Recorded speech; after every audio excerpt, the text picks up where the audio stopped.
और इस वीडियो में मैं आपके लिए लेकर आया हूँ बीए फर्स्ट सेमेस्टर एग्जाम 2024 विषय राजनीति विज्ञान खंड द के इम्पोर्टेंट ऑब्जेक्टिव टाइप क्वेश्चन।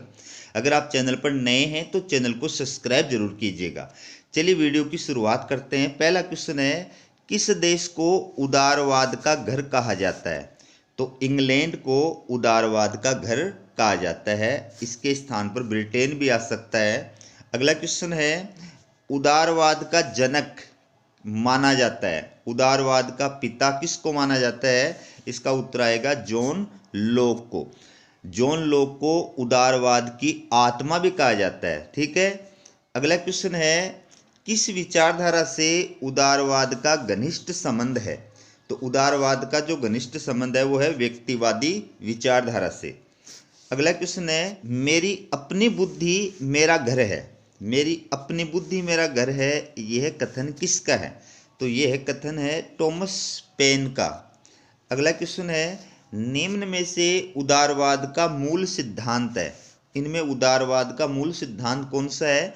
मानव विवेक में आस्था भी है, समाज व राज्य कृत्रिम संस्थाएं ये भी है, व्यक्ति साध्य और राज्य साधन ये भी है। तो इसका उत्तर होगा उपर्युक्त सभी उदारवाद के मूल सिद्धांत है। फिर अगला क्वेश्चन है, परंपरागत उदारवाद जिसको नकारात्मक उदारवाद भी कहा जाता है का मत है।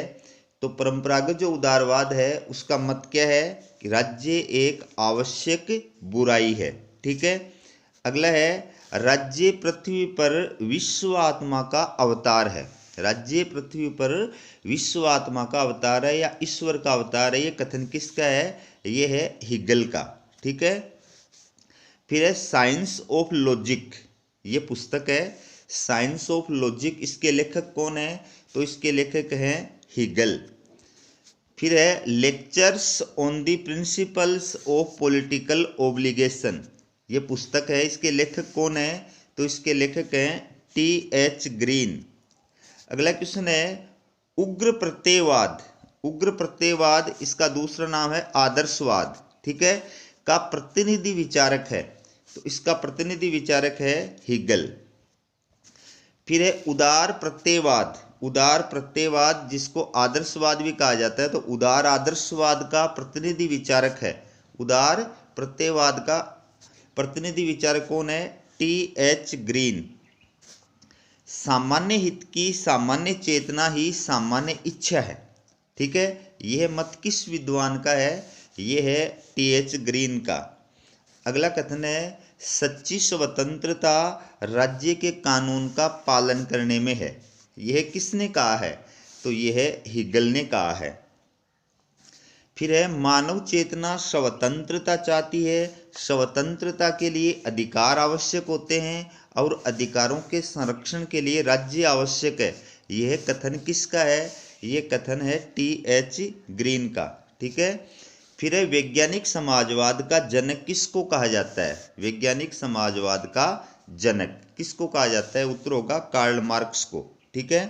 अगला है, दुनिया के मजदूरों एक हो जाओ। दुनिया के मजदूरों एक हो जाओ, ये नारा किसने दिया था? ये नारा दिया था कार्ल मार्क्स ने। ठीक है। अगला क्वेश्चन है, राज्य के विलोप की अवधारणा किससे संबंधित है? राज्य के विलोप की। ठीक है। ये उत्तर होगा मार्क्सवाद। ठीक है। फिर है, धर्म को अफीम की गोली किसने कहा है? धर्म को अफीम की गोली किसने कहा है? कार्ल मार्क्स ने। अगला क्वेश्चन है, कार्ल मार्क्स का जन्म किस वर्ष हुआ था? कार्ल मार्क्स का जन्म जो हुआ था वो 1818 में हुआ था। ठीक है। फिर है, कार्ल मार्क्स ने संपूर्ण मानव समाज के इतिहास को कितने कालों में विभाजित किया है? तो कार्ल मार्क्स ने संपूर्ण मानव समाज के इतिहास को 6 कालों के अंदर, 6 भागों के अंदर विभाजित किया है। फिर है, मार्क्सवाद ने किस सिद्धांत द्वारा पूंजीपति वर्ग को श्रमिकों के धन का हरण यानी चोरी करने वाला कहा है? तो इसका उत्तर होगा अतिरिक्त मूल्य का सिद्धांत। फिर है, सर्वहारा के अधिनायक तंत्र का अर्थ है या सर्वहारा के अधिनायकवाद का अर्थ क्या है? इसका उत्तर होगा श्रमिक वर्ग का शासन। ठीक है। फिर है दास कैपिटल किसकी रचना है? दास कैपिटल जो है ये कार्ल मार्क्स की रचना है। फिर है कम्युनिस्ट मैनिफेस्टो किसकी रचना है? कम्युनिस्ट मैनिफेस्टो ये है कार्ल मार्क्स और एंजिल्स, ठीक है। फिर है कार्ल मार्क्स ने द्वंद्वात्मक पद्धति किससे ग्रहण की थी? कार्ल मार्क्स ने द्वंद्वात्मक पद्धति हिगल से ग्रहण की थी। द्वंद्वात्मक पद्धति के 3 चरण है, वाद, प्रतिवाद और संवाद। अगला क्वेश्चन है प्रत्येक प्रकार की संपत्ति चोरी है, यह कथन किसका है? या ऐसे भी आ सकता है कि संपत्ति चोरी है, यह कथन किसका है? यह प्रुंदो का है। बहुत इंपॉर्टेंट क्वेश्चन है। अगला है ईश्वर में विश्वास करना मूर्खता तथा कायरता है, लिखने में मिसप्रिंट हो गया। ईश्वर में विश्वास करना मूर्खता तथा कायरता है, ईश्वर ढोंग एवं झूठ है, ये कथन किसका है?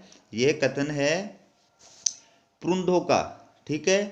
अगला क्वेश्चन है मैं पूर्णतः अराजकतावादी हूँ, मैं पूर्णतः अराजकतावादी हूँ, यह घोषणा किसने की थी? तो ये प्रुंदो ने की थी।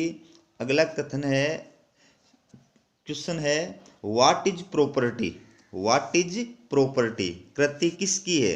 तो ये कृति जो है ये प्रुंदो की है। अगला क्वेश्चन है जहाँ राज्य प्रारंभ होता है, जहाँ राज्य आरंभ होता है वहाँ व्यक्ति की स्वतंत्रता समाप्त हो जाती है, यह कथन किसका है? यह कथन है हिगल का। फिर है मैं फिर से निर्माण करने के लिए विनाश कर रहा हूँ, मैं फिर से निर्माण करने के लिए विनाश कर रहा हूँ, यह कथन किसका है?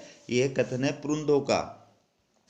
अगला है नारीवाद का सर्वाधिक जोर किस पर है? नारीवाद का सर्वाधिक जोर है महिला मुक्ति पर, महिला अधिकार पर, महिला सशक्तिकरण पर। इसका उत्तर होगा उपयुक्त सभी।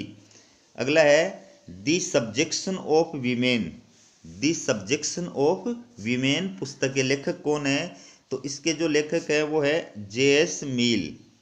अगला है पितृसत्तात्मक नारी की अधीनता और दमन का मूल कारण है।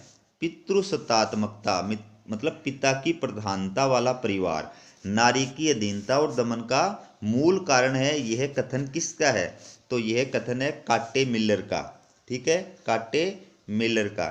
और अगला है महिला का असली दुश्मन पुरुष है, महिला का असली दुश्मन पुरुष है, यह कथन किसका है? यह है सुलामित फायरस्टोन का, ठीक है। तो ये थे आपके लिए एग्जाम की दृष्टि से इम्पोर्टेंट क्वेश्चन। हमारा वीडियो कैसा लगा कमेंट करके जरूर बताइएगा। वीडियो देखने के लिए आप सभी का बहुत बहुत धन्यवाद।